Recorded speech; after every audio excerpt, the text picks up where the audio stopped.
In 1845, a French social reformer wrote, "Paris is an immense workshop of putrefaction, where misery and pestilence and disease work in concert, where sunlight and air rarely penetrate. Paris is a terrible place, where plants wither and perish." Industrialization and rapid growth had simply left infrastructure behind, and in the 19th century, Emperor Napoleon III undertook one of the most ambitious plans of renovation ever undertaken in any city, anywhere. And to oversee that renovation, he chose the skillful and audacious George Eugene Haussmann.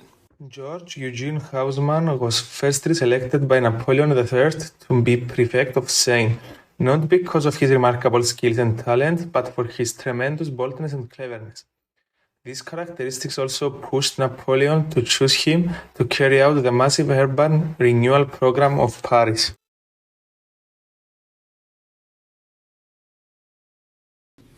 Napoleon III instructed Haussmann to bring air and light to the center of the city, unify the different neighborhoods with boulevard, and make the city more beautiful. The first stage of the project was to complete the Great Cross that would bisect the center of the city and which had begun under First Polio. The emperor wanted a new hotel built, the first luxury hotel in the city, the Grand Hotel du Louvre, in time for the Exhibition Universelle in Paris, held in 1855, partially as a response to the Great Exhibition held in London in 4 years earlier. Haussmann relished the challenge at work 24 hours a day and had 3,000 workmen finish the most important parts of the cross and the hotel in time for the exhibition. The project involved tearing down enormous sections of the city test that has been called the gutting of Old Paris.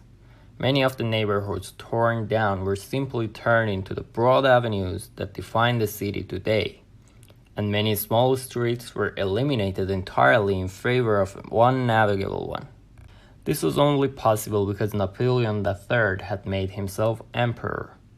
He had the parliament change the law so that Haussmann could seize land on either side of the streets, and he reported only to the emperor himself. Haussmann's removal of the working class from heart of Paris and sending them to slums on the outskirts of the city is a clear example of the gentrification. The rebuilding of interior of Paris also made the bourgeoisie fear further revolts by the dangerous classes in the aftermath of the June 1832 revolt.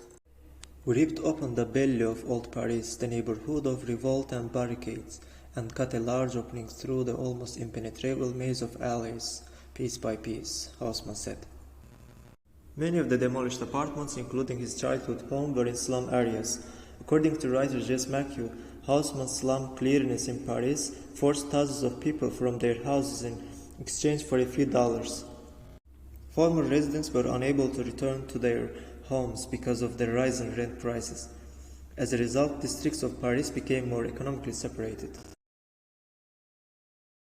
In 1850, he designed the modern sewer system of the city. The sewers became a mystical area of the city. The first reaction of the people was resistance.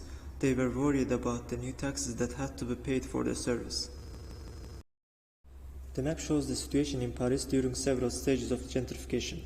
In the 1960s and 70s, gentrification in Paris culminated as an extension of wealthy areas, primarily on the left bank of the Seine, with demolitions and new construction of public and private zones, as well as the reoccupation of buildings from Haussmann constructions in the city.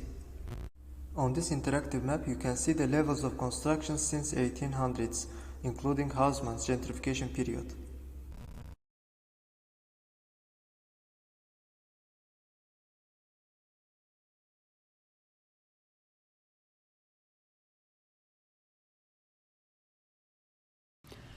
We all know that doing huge revolutionary destruction brings so many different challenges with them.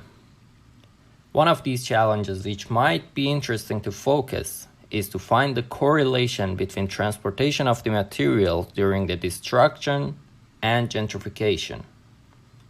Furthermore, the life cycle of the materials would be something significantly important for this huge project environmentally, which is suggested to future historians to consider.